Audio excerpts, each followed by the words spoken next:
Super Rugby Trans-Tasman Rebels travelling to the Chiefs. It's a game in Sydney. It's a weird one, but it's a good bit of entertainment, I thought. 36 points to 26. A bunch of tries from both sides. It is competitive. This is maybe kind of what we were hoping Super Rugby Trans-Tasman was going to be going into the competition. Some proper close games. That's how it ends up. It didn't look like it was going to be. It looked like it was going to be a bit of a one-sided affair, but the Rebels put in a good fight. Some key performances from key players. You guys tell me any thoughts on how the game went. I'll go over some stats and key events and whatnot, and let you know my thoughts on the game. Like I mentioned, away from home, they're at Leichhardt Oval because of the COVID lockdown thing in Victoria. So the Chiefs are having to play their home game away from home. The Rebels are spending another week in New South Wales. The crowd's decent for a neutral crowd. Dave Rennie's there in attendance, seeing some of these potential Wallabies guys getting a crack, and he'll have some pleasing aspects to this, as well as some that were a wee bit disappointing.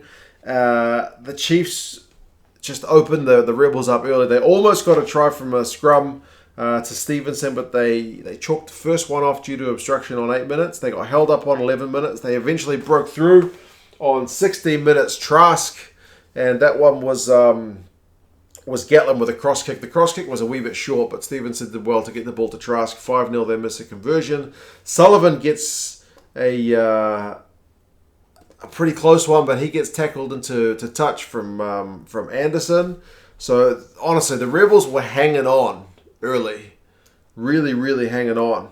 But to be fair, the Sullivan almost one was the Rebels going through some phases, but Solkula pounced on a Rebels loose pass, and they almost went length of the field to score it. The Chiefs line-out move on 20 minutes. Tupaia inside ball to ALB. He's too fast, too elusive. And the line-outs, the first phase ball, which Matt Timua kind of alluded to in his post-match interview, was just a killer for the Rebels, man.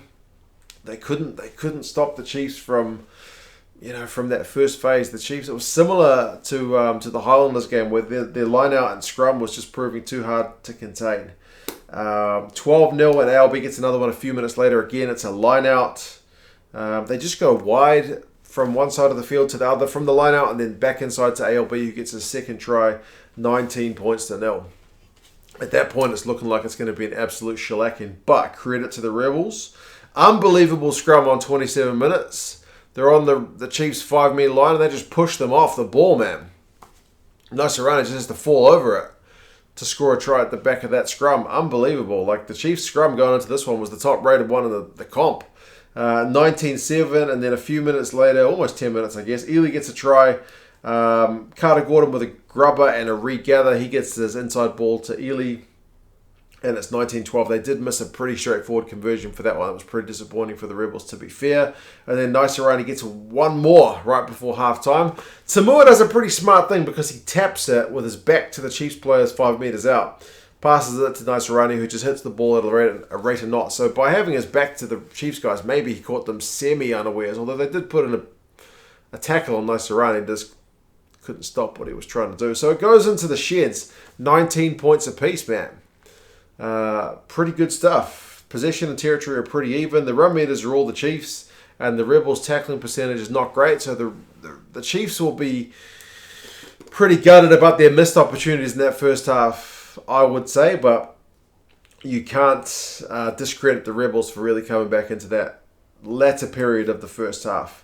Tia gets a try at the start of the second half. Again, it's a scrum that generates a 3-on-2 on the blind side. A cutout pass just means Tia is clean and over. Again, it's first phase ball. It's way too easy.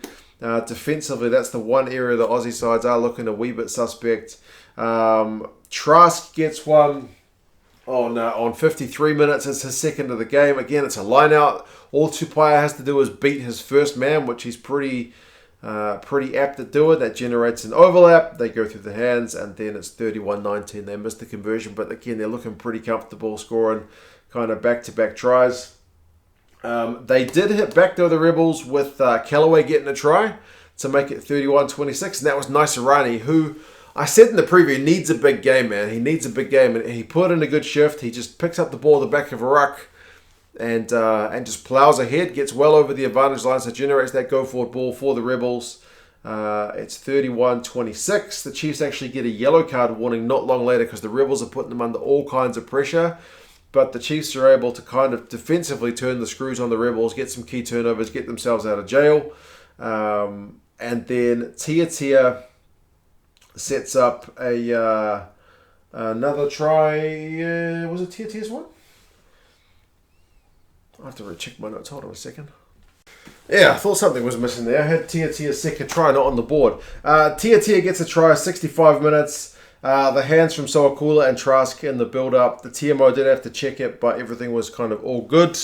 36-26. And then the Rebels had scored one in the last 10 minutes, which was going to make it a kind of cracking finish, a proper game-on moment with some great hands. It was Worth who looked to have scored for the Rebels, but they ruled there was obstruction on Nankiville in the build-up to that one. So the Rebels still kind of cracked on for the final 10, but weren't able to get any points on. And it was a weird one where both sides kind of kept wanting to play.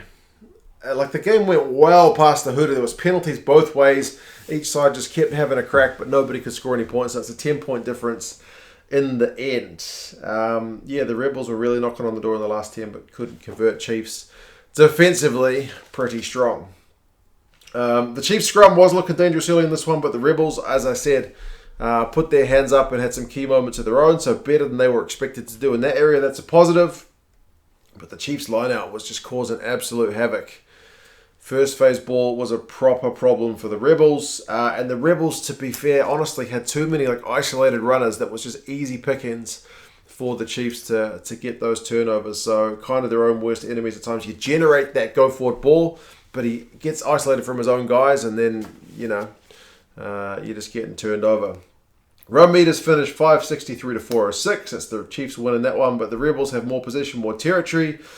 Chiefs have more clean breaks, 8-6. Tackle finishes 86% to 81%, so the Chiefs edge that. Penalties conceded as 12 to 14. The Rebels conceding a couple more. A little bit high count, but not horrendously. Turnovers conceded as a real area of concern for the Rebels. 18 for them, 13 for the Chiefs, so neither side will be all that happy about that one as well. ALB proved to be the guy we said he was in the preview. 123 run meters, 8 defenders beaten. Proper handful of a player. And Naisarani, as I mentioned, he stood up 88 run meters as the top Rebel. He has 5 defenders beaten as well, so... really, when Dave Rennie's watching it, you want to put in a good shift. He put in a good shift. Josh Lord's face is looking pretty worse for wear after this one. He had a big swollen eye. He's going to have a big black eye tomorrow. But yeah, I think otherwise, injury-wise, was there much else? Not that I can remember.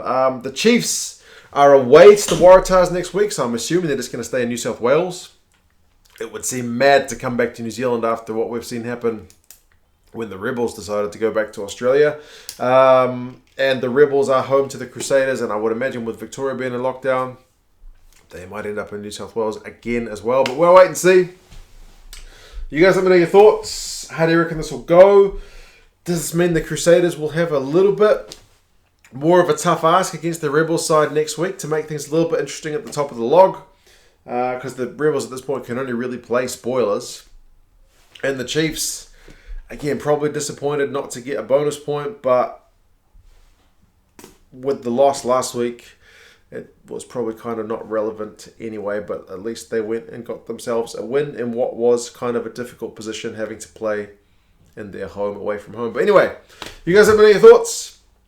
I'll talk to you guys again soon. See you later.